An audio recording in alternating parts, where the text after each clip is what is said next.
Psychic reader Devika ঘোষে আমি আপনাদের প্রত্যেককে স্বাগত জানাচ্ছি। আমি দেবিকা ঘোষ, আপনাদের ট্যারোকার রিডার, আপনাদের বন্ধু এবং পথপ্রদর্শক। কেমন আছেন বন্ধুরা? আশা করি ভালো আছেন, ভালো থাকার চেষ্টা করছেন। আজকে 7/7 পর্টালের এনার্জি চলছে। এই পর্টালে আমরা আমাদের যে কোনো মনের ইচ্ছে, যে কোনো মনের 7টা ইচ্ছাকেও আজকে আমরা কাগজ পেনে লিখে রেখে দিতে পারি, যেটা সামনের জুলাই মাসে আমরা ইভিনিং টাইমে সেই কাগজটাকে বান করে দিতে পারি। এবং সেই প্রত্যেকটা যে 7টা লাইন আমরা আমাদের জীবন সম্পর্কে লিখবো 7/7 পর্টালে, আমি সকালের ভিডিওতে বলেছি, আমি বিকেলের ভিডিওতেও বলছি যে পজিটিভ সেন্টেন্স লিখবে। আর এই প্রত্যেক 7টা লাইনে যেন নিজের ভালো জড়িয়ে থাকে। আমার জন্য আমি 7টা ইচ্ছা, মনস্কামনা আমি ঈশ্বরের কাছে, ডিভাইনের কাছে রাখবো আজকে 7/7 পর্টালের মধ্যে। ঠিক আছে? তো চলো, তোমাদের যা যা উইশ আছে প্রত্যেকের উইশ যেন ফুলফিলমেন্ট হয়, এটাই প্রার্থনা করবো ইউনিভার্সের কাছে। আর তোমাদের ইচ্ছা অবশ্যই যেন পূরণ হয়, এটাও মন থেকে চাইবো। চলো দেখে নেই এই মুহূর্তে তুমি যার জন্য রিডিংটা দেখছো, এই 7/7 পর্টালে তার current energy at present right now, সেই ব্যক্তির মন মস্তিষ্কে কি চলছে দেখে নেওয়া যাক। তার আগে প্রত্যেকটা বন্ধুকে বলবো ঝটপট করে লাইক করবে, সাবস্ক্রাইব করবে, চ্যানেলের সাথে থাকবে এবং পাশে থাকবে। চলো দেখে নেওয়া যাক এই 7/7 পর্টালে ইভিনিং থটস, তোমার পার্সনের current feelings at present right now. তুমি যাকে নিয়ে এই মুহূর্তে দাঁড়িয়ে রিডিংটি দেখছো, তার বর্তমান energy, current feelings at present right now, সেই ব্যক্তির মন এবং মস্তিষ্কে কি চলছে। Please divine angel, divine universe help করুন ও গাইড করুন। Angel archangel Michael, please help me and guide me. Angel archangel Michael, please help করুন, গাইড করুন আমার প্রত্যেকটা বন্ধু, ভাই বোন, দাদা দিদি, যারা এই মুহূর্তে দাঁড়িয়ে আমার এই রিডিংটি দেখছে, তার পার্টনারের current feelings at present right now, সেই ব্যক্তির মন এবং মস্তিষ্কে কী চলছে সেটাই দেখে নেওয়া যাক। Please divine angel, divine universe help করুন, গাইড করুন।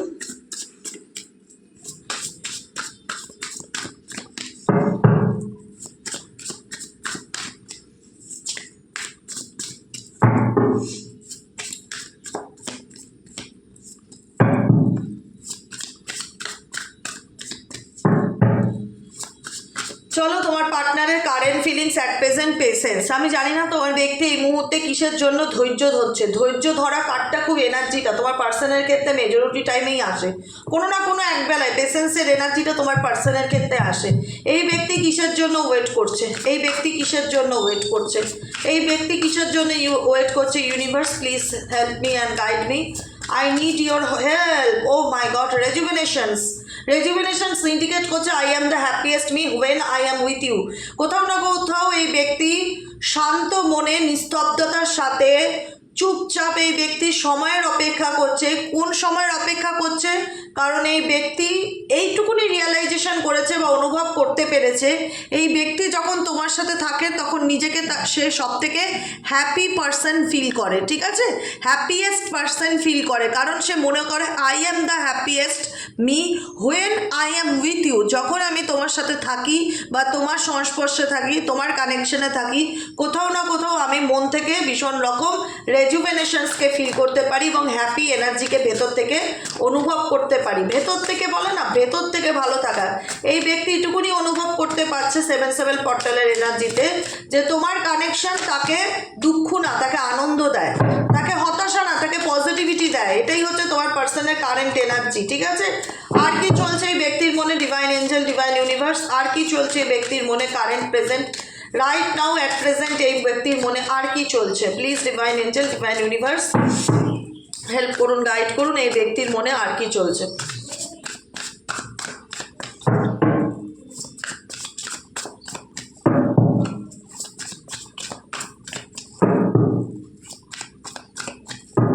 চলো দেখে নেওয়া যাক এই ব্যক্তির মনে আর কি চলছে। আর চলছে ফরচুন, কারণ এই ব্যক্তি কিন্তু অনুভব করছে তোমার দূরত্বে বা তোমার সাথে দূরত্বে আসার পর যে তুমি তার জীবনের লাক ফ্যাক্টরকে বহন করো। কিছু কিছু মানুষ আছে না, যে কারো সংস্পর্শে আসতে তার অনেক উন্নতি হয় বা তার গ্রোথ হয়, পার্সোনালি গ্রোথ, মেন্টালি গ্রোথ, অনেক দিক থেকে অনেক রকমের। বলে না এই আমার জন্য খুব লাকি। তোমার পার্সনের জীবনে তুমি হচ্ছ এমন একজন লাকি পার্সন, যে ব্যক্তি হয়তো কখনো মুখ ফুটে তোমার সেই কথাটা স্বীকার করেনি বা এক্সপ্রেস করেনি, বা তার মুখ থেকে হয়তো শোনোনি, কিন্তু এনার্জি বলে সে ফিল করে I am the luckiest person, thank you for coming in my life. তুমি আমার জীবনে আসাতে আমার জীবনে অনেক ভালো চেঞ্জ বা ভালো পরিবর্তন এসছে, তার জন্য আমি ঈশ্বরের কাছে ধন্যবাদ জানাই। এবং তুমি আমার লাইফে আছো, সেটা আমার জন্য একটা লাকিয়েস্ট ব্যাপার। মানে একটা হয় না যে ও আমার জীবনে থাকলে আমার নিজেকে অনেক লাকি ফিল হয়, এরকম এনার্জি তোমার পার্সনের কিন্তু ডেফিনেটলি ফিল হচ্ছে বর্তমান এনার্জিতে, current moment. Don't try to be perfect, just be true. কারণ এখানে একটা কোথাও না কোথাও লয়ালিটির বড় প্রশ্ন, যে এই মানুষটা এত ভালো ভাবছে আমাকে নিয়ে, সে নিজেকে লাকি ফিল করে আমাকে পেয়ে, সে নিজেকে মানে বলে না যে সে নিজেকে মনে করে পৃথিবীর সব থেকে লাকি পার্সন, সে আমার লাইফে আমি এই ব্যক্তির লাইফে আছি বলে, বা নিজেকে পৃথিবীর সব থেকে সুখী মানুষ মনে করে আমি এনার সঙ্গে থাকলে। কিন্তু যদি এত কিছুই থাকতো, তাহলে এই মানুষটা কেন আমাকে ঠকালো, কেন আমার বিশ্বাসের জায়গাটা নষ্ট করলো, কেন আমার সাথে চিট করলো, এখন কেন সে দেখাতে চায়? এখন তোমাদের এনার্জি একটাই কথা বলে ব্যক্তিকে নিয়ে, যে এই ব্যক্তি এখন নিজেকে কেন এত পারফেক্ট দেখাতে চাইছে। কারণ এই ব্যক্তি তো কোথাও না কোথাও আমার মানসিক জায়গাটাকে আঘাত দিয়েছে, দুঃখ দিয়েছে, কষ্ট দিয়েছে, আমার সাথে চিট করেছে, বেইমানি করেছে, যাই করেছে, অনেক খারাপ কিছু করেছে। আমি তবুও মানুষটাকে মন থেকে ভালোবেসেছি, মন থেকে এই ব্যক্তির জন্য দিনের পর দিন, বছরের পর বছর ওয়েট করে গেছি। আজকে এই মানুষটা কেন এত নিজেকে পারফেক্ট দেখানোর চেষ্টা করে, বা কেন এনার্জিতে তার বারবার এরকমই কিছু আসে যে সে আমাকে ছাড়া ভালো নেই, বা সে আমাকে চায়, বা আমার জন্য সে নিজেকে ভীষণ একটা হয় না আইসোলেশনে রেখেছে, একাকিত্ব ফিল করে, তাহলে এই ব্যক্তি আমাকে ঠকালো কেন? দেখো, মানুষ পরিবর্তনশীল, এটা মানতে হবে। আজ যে মানুষ খারাপ আছে, পরিস্থিতি সিচুয়েশন তাকে এমন পাকে ফেলবে না, খারাপ মানুষও ভালো হয়ে বেরিয়ে আসবে। এটা রিফাইন্ড এনার্জি। তো এখানে দেখো, কোনো ব্যক্তি যদি তোমার বিশ্বাসের জায়গায় নষ্ট হয়ে থাকে, তোমার সাথে যদি কথা বলতে আসে, তোমার সঙ্গে যদি ইন্টারেস্ট দেখায়, তোমার মনে হবে যে তুমি এত পারফেক্ট সাজার চেষ্টা করো না, don't try to be perfect. তুমি একদমই আমার কাছে পারফেক্ট সাজার চেষ্টা করো না, তুমি লয়াল কিনা সেটা প্রুফ করো। এটা তোমাদের মধ্যে অনেকের ক্ষেত্রেই কাজ করবে ব্যক্তিকে নিয়ে। কিন্তু আমি রিডিংয়ে বসে এতটুকু কথা বলতে পারি, তোমাদের কানে কাট সাফল করে আমি রিডিং করি, এই ব্যক্তির কোথাও না কোথাও ফিলিংস, অনুভূতি কিন্তু তোমার সম্পর্কে বা তোমার প্রতি কিন্তু একটা জাগনা, মানে একটা হয় না মনের মধ্যে একটা জায়গা তৈরি করেছে, যেখানে দাঁড়িয়ে হয়তো কারেন্ট সিচুয়েশনে তুমি এই ব্যক্তির জীবনে অ্যাট প্রেজেন্ট এই মুহূর্তে উপস্থিত থাকলে হয়তো সেই ব্যক্তি সেইটাকে রিয়ালাইজ করতে পারতো না বা অনুভব করতে পারতো না।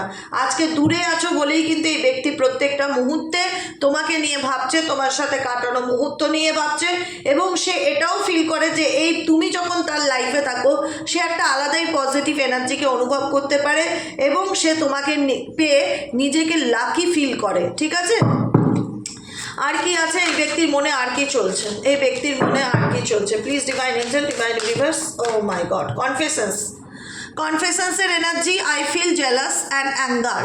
কোথাও না কোথাও তোমাদের তো এটাই মনে হবে যে এই ব্যক্তি তো আমাকে সহ্য করতে পারে না। দিদি তুমি কি বলছো? দেখো, সহ্য করতে পারে না, এই ব্যক্তির সহ্য না করার অনেক রকম কারণ আছে। তার মধ্যে একটা কারণ হচ্ছে এই ব্যক্তি সবসময় চাইবে তুমি তাকে মানে হয় না আগলে রাখো, তুমি তার সমস্ত দোষ গুণ মেনে নাও, তাকে কখনো প্রশ্ন করো না, তাকে সবসময় প্যাম্পার করো, তাকে 50 বার ফোন করো। তোমাদের পরিবর্তন এই ব্যক্তি কিন্তু কখনোই মন থেকে অ্যাকসেপ্ট করতে পারবে না। তুমি যদি মনে করো না, আজকের দিনে দাঁড়িয়ে বলছে 7 পর্টালে যে আমি পুরো পাল্টে যাব। 7 নাম্বার আর ডিট্যাচমেন্টকে ইন্ডিকেট করে। নাম্বার 7 কেতু প্ল্যানেটকে ইন্ডিকেট করে, আর কেতু ডিট্যাচমেন্টকে ইন্ডিকেট করে। কেতুর জার্নি কিন্তু একা, কেতুর জার্নি হচ্ছে spiritual journey. Number 7 spiritual number, okay, এটা সৌভাগ্যের প্রতীক। নাম্বার 7 হচ্ছে গুড সাইন। হ্যাঁ, নাম্বার 7 সংখ্যা সেটা স্পিরিচুয়াল জার্নিকে ইন্ডিকেট করে। এই মুহূর্তে প্রত্যেকটা মানুষের না ডিট্যাচ হতে ইচ্ছে করবে, ইমোশনালি ডিট্যাচ ফিল করতে ইচ্ছে করবে, স্পিরিচুয়ালিটির প্রতি ঝোঁক বাড়বে, মেডিটেশন মান্ত্রা চ্যান্টিং করতে ভালো লাগবে, অ্যাস্ট্রোলজি জানবার ইচ্ছে করবে, ট্যারো রিডিং শেখবার ইচ্ছে করবে, কিউরিসিটি বাড়বে, নিজের সম্পর্কে জানার, নিজের ফিউচার নিয়ে তদন্ত করবার, যে আমার ভবিষ্যতে কি আছে দিদি, আমার ডেস্টিনিতে কি আছে, আমি কিছু জানতে চাই, একটা মানে একটা না নিজের লাইফ নিয়ে একটা ডিসকভারি কিছু করবার ইচ্ছা, সোল পারপাস জানার ইচ্ছা। নাম্বার 77 পোর্টাল, নাম্বার 77 নম্বর বা 777 নম্বর বা 7 নম্বরকে আমরা আধ্যাত্মিকতার নম্বর হিসেবে ধরি, কারণ এটা রিপ্রেজেন্ট করে কেতুকে। কেতু ইন্ডিকেট করে সোলকে, যে নিজেকে জানার ইচ্ছে ভীষণভাবে এই পোর্টালের পর তোমাদের মধ্যে ক্রেভিংস করবে, যে আমি নিজেকে নিয়ে ভাবতে ব্যস্ত, বা আমি নিজের সম্পর্কে জানতে ব্যস্ত, নিজের লাইফের সোল পারপাস নিয়ে আমার জানবার ইচ্ছা আছে, স্পিরিচুয়ালিটি নিয়ে পড়াশোনা করবার ইচ্ছা আছে। এই ধরনের কিউরিসিটিগুলো বাড়বে এবং কোনো টক্সিক রিলেশনশিপ থেকে তোমরা নিজেকে ডিটাচ করতে চাইবে। অ্যাটাচমেন্ট নয়, তোমার পার্সনের ফিলিংস হবে অ্যাটাচ, আর তোমাদের ফিলিংস হবে ডিটাচ, মানে সেখান থেকে দূরে থাকা, সেটাকে নিয়ে অতিরিক্ত চিন্তাভাবনা না করা, ইমোশনালি ডিটাচ থাকার চেষ্টা তোমাদের এনার্জিতে কাজ করবে। এটা তোমার পার্সনের ক্ষেত্রে কিন্তু একটা অ্যাঙ্গার ইস্যুকে আরও বাড়িয়ে তুলবে, জেলাসিকে আরও বাড়িয়ে তুলবে, বিকজ সে কখনোই চাইবে না তুমি, তার মাথার মধ্যে তো অনেক রকম উল্টোপাল্টা চিন্তাভাবনা চলবে, যেহেতু তুমি নিজের মতন নিজের লাইফ নিয়ে বিজি থাকতে চাইবে, নিজের লাইফে নিজেকে প্রায়োরিটি দিতে চাইবে, নিজের লাইফ নিয়ে সিরিয়াস হবে। কোথাও না কোথাও যখন একটা ব্যক্তি সিরিয়াস হয় না নিজের জীবন নিয়ে, যে আমি আমার লাইফে কিছু করতে চাই, তখন কিন্তু সে অন্যদিকে ফোকাস দেওয়াটা কমিয়ে দেয়, অন্য সব আদার্স পার্সনে তার ফুল ফোকাসটা থাকে সেলফ, নিজের উপর, নিজের মন আত্মা কী চাইছে তার উপর। যখন এরকম এনার্জি তোমাদের দিক থেকে আসবে না এই পোর্টালের পর, এবং তোমরা অল্প বিস্তর রিয়ালাইজেশনও করতে পারবে, দিনের পর দিন ফিল করতে পারবে, সেইখানে দাঁড়িয়ে না তোমার পার্সন মনে হবে যে এই ব্যক্তি আমাকে গুরুত্ব কম দিচ্ছে, এই ব্যক্তি আমার জীবনে আমাকে ইম্পর্টেন্স কম দেয়, কারণ এই ব্যক্তি মনে হচ্ছে মেবি কোনো থার্ড পার্টি রিলেশনশিপে চলে গেছে, বা ও হয়তো আমাকে ডিসকানেক্ট করে দিচ্ছে ওর লাইফ থেকে। এটা কিন্তু এই ব্যক্তির মানে একটা বলতে পারো অ্যাঙ্গার ইস্যু বা জেলাসিকে না আরও 10 গুণ বাড়িয়ে তুলবে। বিকজ এই ব্যক্তি কিন্তু মন থেকে কখনোই চায় না, তুমি কখনো কোনো অন্য রিলেশনশিপে থাকো বা কারোর সাথে কমিটমেন্টে যাও, বা তুমি এই ব্যক্তি সবসময় চাও পাওয়া, তুমি এই ব্যক্তির রাগ ঘেনা সব কিছুকে অ্যাকসেপ্ট করে নিয়ে জীবনে বেঁচে থাকো, সমস্ত কিছুকে মেনে নাও, সব কিছুকে মেনে নিয়ে এই ব্যক্তির সাথে তুমি থাকো। কিন্তু এই ব্যক্তির এটাই একটা জেলাসির কারণ হবে, হিংসার কারণ হবে, যে তুমি নিজের মতন দূরত্ব তৈরি করছো, বা তুমি এই ব্যক্তিকে স্পষ্ট কথা বলছো, যেখানে হয়তো 10টা কথা বলতে গেলে আগে 100 বার ভাবতে, এখন হয়তো অন্যায় প্রতিবাদ করছো এবং স্পষ্ট ক্লিয়ার কাট কথাবার্তা বলছো, যে কারণে তোমার মনে হবে যে তোমার পার্টনারের মনে হবে যে এ পাল্টে যাচ্ছে। একটা না মেনে নাও, অ্যাকসেপ্টেন্সের প্রবলেম কিন্তু এই ব্যক্তি তোমাকে নিয়ে আপকামিং সিচুয়েশনে হতে দেখা যাবে, কারণ এই ব্যক্তি তোমাকে কিন্তু মন থেকে একটা কানেকশন বা মন থেকে একটা টান ফিল করে, নিজের প্রপার্টি মনে করে, আমি এরকম ভাষায় বললাম, নিজের প্রপার্টি মনে করে, যে কারণে কখনোই চাইবে না তুমি অন্য কারুর হও। আর তুমি যখনই স্পষ্ট কথা বলবে বা তোমার উচিত কথা তুমি এই ব্যক্তির সামনে রাখবে না, যে তুমি একদমই পারফেক্ট হওয়ার চেষ্টা করো না, আমার সামনে শো অফ করো না, তুমি যেরকম তুমি সেরকমই থাকো, এই ব্যক্তির কোথাও না কোথাও সেগুলো আরও তার ভেতরে আরও অ্যাঙ্গার ইস্যুকে কিন্তু ক্রিয়েট করবে, কারণ এই ব্যক্তি কখনোই চায় না যে তুমি কোনো অ্যাকশান নাও তোমার লাইফে বা তুমি কিছু করো। আর কি আছে এই পার্সনের মনের মধ্যে, আর কি চলছে? Please divine angel, divine universe help করুন ও গাইড করুন, এই ব্যক্তির মনের মধ্যে আর কি চলছে। Please divine angel, oh my god, এই দুটো কার্ড নিয়ে আমি থাকবো ব্যাস। আচ্ছা, একটা হচ্ছে ইমাজিনেশন, একটা হচ্ছে marriage. Let's be together for ever. এখানে যাদের বিয়ে হয়ে গেছে তাদের তো ভালোই, ম্যারেজ হয়ে গেছে, কিন্তু ম্যারেজের পরেও তুমি অনেক আপস অ্যান্ড ডাউন বা অনেক হতাশার মধ্যে দিয়ে যাচ্ছ, যেখানে দাঁড়িয়ে ব্যক্তি তোমার থেকে ডিসকানেক্ট হয়েছে বা তোমাকে ঠকিয়েছে, যাই করুক, XYZ যাই করে থাকুক, তোমাকে ম্যারেজ করেছে বা বিয়ে করেছে, কিন্তু সেই জায়গাটা দিতে পারেনি, একটা দাম্পত্য জীবনে একটা ওয়াইফের যে জায়গাটা বা একটা হাজব্যান্ডের যে জায়গাটা পাওয়ার কথা সেটা পাইনি, সেটা তুমি পাওনি, সেটার থেকে তুমি মানে দূরত্ব বা দূরে আছো, এরকম কিছু সিচুয়েশন তোমাদের রিলেশনশিপে দেখাচ্ছে। কিন্তু এই ব্যক্তি প্রত্যেকটা মুহূর্তে না ইন ফিউচার চাইবে, যদি ম্যারেজ হয়ে থাকে তো চাইবে যে চলো যা হয়েছে হয়েছে, ম্যারেজ লাইফে সব কিছু ঠিক করে আবার আমরা একসাথে হই। আর যাদের ক্ষেত্রে ম্যারেজ হয়নি, তো তোমার পার্টনারের কনফেশনস থাকবে আপকামিং সিচুয়েশনে, let's be together for ever. যাই হোক, আমরা কি আবার আগের মতন একসাথে থাকতে পারি, এরকম এনার্জি কিন্তু দুতরফা। যাদের বিয়ে হয়ে গেছে তাদের ক্ষেত্রে সব কিছু ভুলে গিয়ে আবার নতুন করে শুরু করবার ইচ্ছা, আর যাদের বিয়ে হয়নি তাদেরকে কোথাও না কোথাও পার্টনারের দিক থেকে প্রস্তাব আসতে পারে যে let's be together for ever, আমরা কি আবার একসাথে হতে পারি। কারণ এই ব্যক্তি প্রত্যেকটা মুহূর্তে তোমাকে স্বপ্নে, শয়নে, ড্রে ড্রিমিংসের এনার্জি, ইমাজিনেশন ড্রে ড্রিমিংসকে ইন্ডিকেট করছে। এই ব্যক্তি প্রত্যেকটা মুহূর্তে তোমাকে নিয়ে চিন্তা ভাবনা করে, I am dreaming about you, আমি প্রত্যেকটা মুহূর্তে তোমাকে নিয়ে ভাবি। রাইট নাও, অ্যাট প্রেজেন্ট যে মুহূর্তে তুমি রিডিংটা শুনছো, এই মুহূর্তেও তোমার পার্টনার তোমাকে নিয়ে ভাবছে। নাও ফিলিং সো ক্লোজ, ফোর্স, সে সবসময় ভাবে তুমি তার সামনে আছো, তুমি তার সাথে কানেক্টেড। আজকে যত দূরেই থাকো না কেন এই ব্যক্তি কিন্তু সবসময় ভাবে তুমি তার সাথে কানেক্টেড, কিন্তু তোমাদের মধ্যে সন্দেহ, ভুল বোঝাবুঝি, বিশ্বাসের জায়গা নষ্ট করাতে তোমাদের মধ্যে একটা দূরত্বের জায়গা তৈরি ডেফিনেটলি হয়ে থাকলেও তোমার সাথে তোমার একটা পার্টনারের আলাদাই অ্যাট্রাকশনের জায়গা কাজ করে। আমি কি রিডিং দেবো? কার্ড এমনি এমনি বেরিয়ে আসছে। এই দুটো কার্ড নিয়ে আমি এই রিডিংটাকে শেষ করব। একটা হচ্ছে অবসেশনস the end.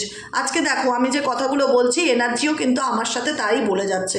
The end situation, এই ব্যক্তি একটা সময় তোমার সাথে ভুল বোঝাবুঝি বা সন্দেহর কারণে বা কোনো থার্ড পার্টি রিলেশনশিপে চলে যাওয়ার কারণে, যেটাই তা কোনো ফ্যামিলি মেম্বারকে নিয়ে ঝগড়া ঝামেলার কারণে সেই ব্যক্তি হয়তো তোমাকে স্যারেন্ডার করেছে যে আমার পক্ষে এই রিলেশনশিপে থাকা সম্ভব না, আমি ইন্টারেস্টেড নই টু কন্টিনিউ এই রিলেশনশিপটাকে কন্টিনিউ করতে। দিস রিলেশনশিপ এটা এখানেই এন্ড হয়ে যাক, মুভ অন হয়ে যাক। আজকে এই ব্যক্তি নিজের হাতে, আজকে এই ব্যক্তি যাকে নিয়ে দেখছো রিডিংটি, এই ব্যক্তি নিজের হাতে এই সম্পর্কটাকে এন্ডিং করেছে। সে নিজে বলেছে এই সম্পর্কটা রাখাতে আমার কোনো আগ্রহ নেই, আমি ইন্টারেস্টেড নই, আমি এটা আর কন্টিনিউ করতে চাই না এই রিলেশনশিপটাতে, এখানে মুভ অন করাটাই সব থেকে বেটার হবে। কারণ এই সম্পর্কে ভীষণভাবে লয়ালিটি একটা প্রশ্ন কাজ করে, থার্ড পার্টি ইস্যু আছে এবং ভুল বোঝাবুঝি সন্দেহ একটা কাজ করে, যার জন্য এই রিলেশনশিপটা দুদিকে দুজনে চলে যাওয়াটাই বেটার। কারণ এই রিলেশনশিপটা তার পক্ষে কন্টিনিউ করা সম্ভব নয়। এই ব্যক্তি হয়তো মেবি এই কথাগুলো তোমাকে বলে থাকলেও এই ব্যক্তি তোমার থেকে দূরে গিয়ে থাকলেও, দূরত্ব তৈরি করে থাকলেও, কিন্তু আমি আজও বলবো এই ব্যক্তি তোমার প্রতি অবসেসড। আমি আজও বলবো এই ব্যক্তি তোমার প্রতি অবসেসড, প্রত্যেকটা মুহূর্তে তোমার সাথে কাটানো চিন্তা ভাবনা। আজকে আমি মুখের উপর কাউকে বলে দিলাম যে তুমি আমাকে ফোন করবে না, তুমি আমার সাথে কোনো যোগাযোগ রাখবে না, আমার তোমার প্রতি কোনো আগ্রহ নেই, মুখের উপর তাকে আমি বলে দিয়েছি, ফোনটা রেখেও দিয়েছি, ব্লক করেও দিয়েছি, কিন্তু মন থেকে কি আমি তাকে ভুলতে পারবো? যদি তাকে আমি সত্যিকারে ভালোবেসে থাকি, তার সাথে আমি একটা সত্যিকারের কানেকশানকে ফিল করে থাকি, সত্যিকারের কানেকশানকে যদি ফিল করে থাকি, তাকে আমি মন থেকে তো ডিলিট মারতে পারি না। তাকে আমি দেখাতে পারি আমার বডি ল্যাঙ্গুয়েজে, আমার বিহেভিয়ারে, আমার কথাবার্তায় যে আমার তোমার প্রতি কোনো আগ্রহ নেই, তুমি তোমার মতন আমি আমার মতন, কিন্তু মন থেকে কি সেই মানুষটাকে ভুলতে পারি? এই ব্যক্তি আজকে যতই তোমার শো অফ করাক, দেখাক যে আমি ভালো আছি বা আমার লাইফে তোমাকে প্রয়োজন নেই, আমি তবুও বলবো এই মানুষটার তোমাকে প্রয়োজন। এই মানুষটি তোমার প্রতি অবসেসড, এই মানুষটি তোমার প্রতি obsessed, passionately in love with you today, tomorrow and forever এভার। যতই দূরত্ব থাকুক না কেন, যতই সে দেখাক না কেন যে আমার তোমার প্রতি আগ্রহ নেই, যতই সে শো অফ করুক না কেন, আমি বলবো আগ্রহ আছে। আমি বলবো এই ব্যক্তির আগ্রহ আছে, সে সেটা দেখায়, কিন্তু নিজের এনার্জিটাকে, সে নিজের দুর্বলতাটাকে শো অফ করে না। কারণ এই ব্যক্তি তোমাকে প্রত্যেকটা মুহূর্তে মন থেকে অ্যাকসেপ্ট করে নিয়েছে এবং অ্যাকসেপ্ট করতে চায়। I accept you with all your flaws, you are my world. কারণ এই মানুষটা সে যতই দেখাক যে আমার তোমার প্রতি কোনো আগ্রহ নেই বা আমাদের মধ্যে এত ভুল বোঝাবুঝি, আর কোনো দিনও এই সম্পর্ক ঠিক হবে না, আমি তোমাকে মেনে নিতে পারবো না, হ্যানা ত্যানা যাই বলুক না কেন, কিন্তু ওনার ডিপার কারেন্ট ফিলিংস এই ব্যক্তি মন থেকে তোমাকে ডেফিনেটলি অ্যাকসেপ্ট করেছে এবং সে মনেও করে যে তুমি তার পৃথিবী। এই ব্যক্তি মনেও করে তুমি তার পৃথিবী। অতএব এই ব্যক্তি নিজেকে লাকিও ফিল করে তাকে পেয়ে, তোমাকে পেয়ে। আজকে হয়তো এই ডিফিকাল্টি, আজকে হয়তো এই সেপারেশন বা বিচ্ছেদ তোমার এই কথাগুলো শুনে তোমার মানতে অসুবিধা হতে পারে, বা তোমার মনে হতে পারে যে এখন মনে করে কি লাভ, আমি অনেক কষ্ট করেছি, আমি অনেক কষ্ট করে রিলেশনশিপে ট্রমা কাটিয়ে উঠে বেরিয়েছি, আজ আমি নিজেকে হিল করতে চাই, নিজেকে পজিটিভ রাখতে চাই, নিজেকে ভালো রাখতে চাই। কিন্তু কোথাও না কোথাও আমি একটাই কথা বলবো, এই মানুষটা তোমার ভয়েস, তোমার গলার আওয়াজ শোনার জন্য তড়পাচ্ছে। I love your voice, I can talk with you day and night. Communication, একটা কথা বলা, একটা ফোন কল, একটা হাই হ্যালো শুনবার জন্য কোথাও না কোথাও এই মানুষটা কিন্তু অপেক্ষাকৃত, যে কারণে তোমার মনে হয়েছে বা তোমার পার্সনের ক্ষেত্রে মনে হচ্ছে যে একে আমি যতই ভুলে থাকার চেষ্টা করি, একে ভুলে যাওয়াটা আমার পক্ষে ইম্পসিবল ব্যাপার। আর তোমাদের ক্ষেত্রে মনে হয়েছে যে এই ব্যক্তি এইভাবে আমার সাথে রিলেশনশিপটা ব্রেকআপ করে দিল, এইভাবে সম্পর্কটাকে শেষ করে দিল, যেটা আমি কোনোদিনও কল্পনা করতে পারিনি। I never imagine our relationship with end like this. এইভাবে সেই ব্যক্তিটা আমাকে ছেড়ে চলে যাবে বা আমার থেকে সম্পর্ক দূরত্বের জায়গা তৈরি করবে কোনো থার্ড পার্টির কারণে, সে আমাকে চুজ না করে তৃতীয় ব্যক্তিকে চুজ করবে। অনেক কিছু সিচুয়েশন ছিল যেটার থেকে আমার কাটিয়ে উঠতে বা বেরিয়ে আসতে অনেকটা সময় লেগে গেছে। আর আমি এই মানুষটাকে এন্টারটেইনমেন্ট করতে চাই না, তাকে নিয়ে এত ডিপলি ভাবতে চাই না। এখন আমার পুরো ভাবনা নিজেকে নিয়ে, নিজেকে ভালো রাখার, নিজের জীবনের পারপাস এবং মোটো নিয়ে, যে কী করলে আমি আমার সোল পারপাস খুঁজে পাবো, কী করলে আমি আমার কেরিয়ারে স্টেবিলিটি পাবো, কী করলে আমি আমার স্টেবিলিটিকে স্ট্রং করতে পারবো, আমি এখন সেগুলো নিয়ে ভাবি। এই মানুষটা ডেফিনেটলি যদি আমাকে নিয়ে ভেবে থাকে বা যদিও আমার জন্য ভাবে, এই মানুষটি নিজে এসে আমার সাথে কন্ট্যাক্ট করবে, কিন্তু আমি যাব না। কারণ আমি কোনোদিনও ভাবিনি যে এই ব্যক্তি তৃতীয় ব্যক্তির কারণে আমার জীবন থেকে এইভাবে মুভ অন করে যাবে। এখানে অনেকের পার্সন কোনো থার্ড পার্সনের কারণে কিন্তু তোমার লাইফ থেকে মুভ অন করে গেছে। তো ডেফিনেটলি মুভ অন করেও এই ব্যক্তি তোমাকে ছেড়ে ভালো থাকার চেষ্টা করেছে, কিন্তু এটুকুনি রিয়ালাইজেশন করতে পেরেছে যে আমি তোমাকে ছাড়া কোনো দিনও ভালো থাকতে পারবো না, তোমাকে আমার প্রয়োজন, you are my needs, you are my necessity, তুমি আমার প্রয়োজন, তোমাকে আমার চাই, without you I am not fine, তোমাকে ছাড়া আমি সত্যিই ভালো থাকতে পারবো না। আমি ভেবেছিলাম হয়তো তোমার জীবন থেকে চলে গেলে, তোমাকে ডিসকানেক্ট করে দিলে আমি ভালো থাকতে পারবো, কিন্তু আমি ভালো থাকতে পারছি না, আর আমি পারবোও না। কারণ তোমাকে আমি স্পষ্টই বলতে চাই, without you I am not fine, তোমাকে ছাড়া আমি সত্যিই ভালো নেই, আই নিড ইউ, আমার সত্যিই তোমাকে প্রয়োজন, ট্রাস্ট মি। এটাই হচ্ছে তোমার পার্টনারের এনার্জি। ঠিক আছে, আজকের মতো রিডিংটা এখানেই শেষ। Tata bye bye. কেমন লাগলো রিডিংটি কমেন্ট সেকশনে জানাতে ভুলবে না। লাইক করবে, সাবস্ক্রাইব করবে, চ্যানেলের সাথে থাকবে এবং পাশে থাকবে। ঠিক আছে, কারণ এই রিলেশনশিপে আসতে গেলে তুমিও জানো তোমার পার্টনারকে একটা ডিসিশনে আসতে হবে, এবং সে ডিসিশন নিয়েছিল, থার্ড পার্টিকে চুজ করেছিল, যে কারণে তোমাদের মন ভীষণভাবে ভেঙে গিয়েছিল। তোমাদের প্রত্যেকটা মুহূর্তে মনে হয়েছিল যে, মনে হচ্ছে যে তোমাদের প্রত্যেকটার মধ্যে একটাই ফিলিংস কাজ করেছে, যখন এই ব্যক্তি তৃতীয় ব্যক্তির জন্য তোমাকে রিজেক্ট করেছিল, মনে ছিল যে কোথাও চলে যায়, পালিয়ে যায় বা মাটির নিচে চলে যায়, এত দূরে চলে যায় যেখান থেকে যাতে ফিরে না আসা যায়।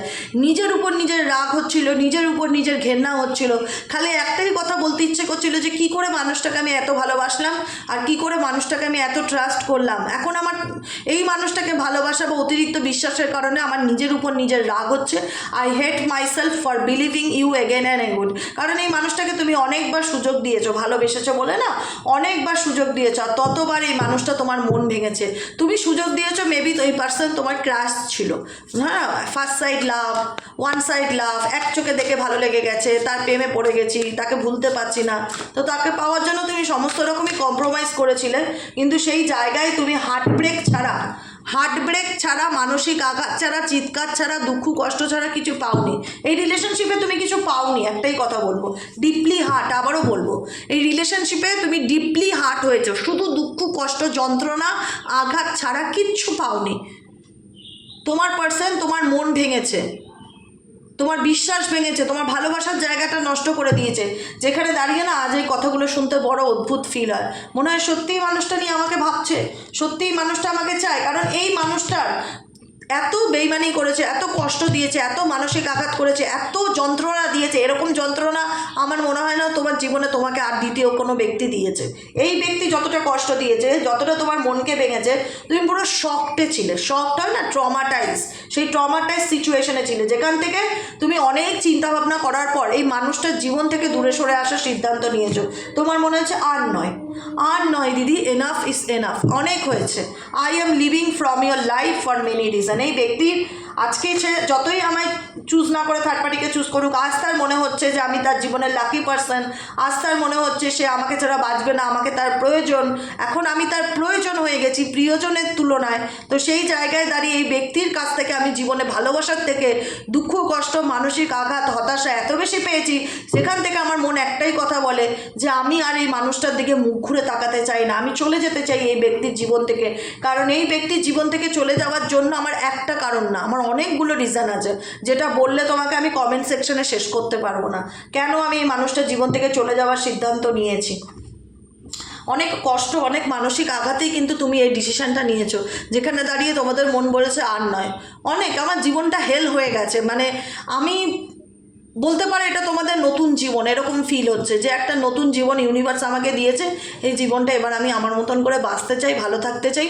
আমি ডিপলি হার্ট হয়েছে, ডিপলি হার্ট, যেটার কোনো মলম নেই, সেই ঘাটাকে সারানোর কোনো মলম এই ব্যক্তির কাছে নেই, যে কারণে আমার মন বলছে একটাই কথা, যে আর আমি এই ব্যক্তিকে কোনো সুযোগ দিতে চাই না। যদি সে নিজের থেকে আমার জীবনে আসলো, নাহলে আমি এই ব্যক্তির রাখির জন্য আর কোনো রকম কোনো অ্যাকশন নিতে চাই না। এটাই হলো আজকে তোমাদের কারেন্ট এনার্জি 7/7 পোর্টালের। কেমন লাগলো রিডিংটি কমেন্ট সেকশনে জানাতে ভুলবে না। লাইক করবে, সাবস্ক্রাইব করবে, চ্যানেলের সাথে থাকবে, পাশে থাকবে। আর কি বলবো, কমেন্ট সেকশানে হাই লিখলেও লিখে দিও একটা। গুড নাইট, শুভরাত্রি, সবাই ভালো থেকো, সুস্থ থেকো, সুন্দর থেকো। দেখা হবে কালকে রিডিংয়ে। চলো টাটা।